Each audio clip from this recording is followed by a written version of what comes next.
CAA তে নাগরিকত্ব গেলে পদত্যাগ করার চ্যালেঞ্জ শুভেন্দুর। হাবড়া সভা থেকে চ্যালেঞ্জ শুভেন্দুর। বিজেপি নেতা আবেদন করলে ভোটে অংশ নয়, চ্যালেঞ্জ নিতে প্রস্তুত বিজেপি নেতারা। পাল্টা চ্যালেঞ্জ তৃণমূলের কুণাল ঘোষের। I am also leader of the opposition. আমি আপনাকে আজকে চ্যালেঞ্জ করছি, একজনেরও যদি নাগরিকত্ব যায় তাহলে আমি এমএলএ সিট থেকে রেজিগনেশন দেব।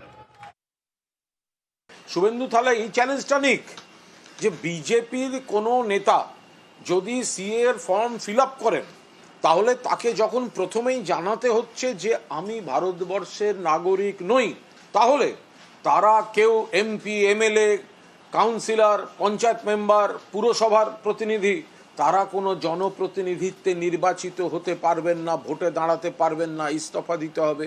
সেইগুলো তো তাহলে তাদের অ্যাকসেপ্ট করতে হবে।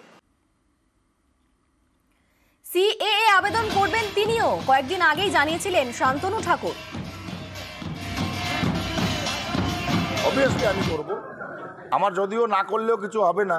আমি নাগরিক এই দেশের। তৃণমূল এবং তার যে সুপ্রিমো মুখ্যমন্ত্রী মমতা বন্দ্যোপাধ্যায় যে অপপ্রচার করছে, আমি সিটিজেনশিপ অ্যাপ্লাই করব, তাতে দেখি আমার কোনো কিছু বাদ হয়ে যায় কিনা।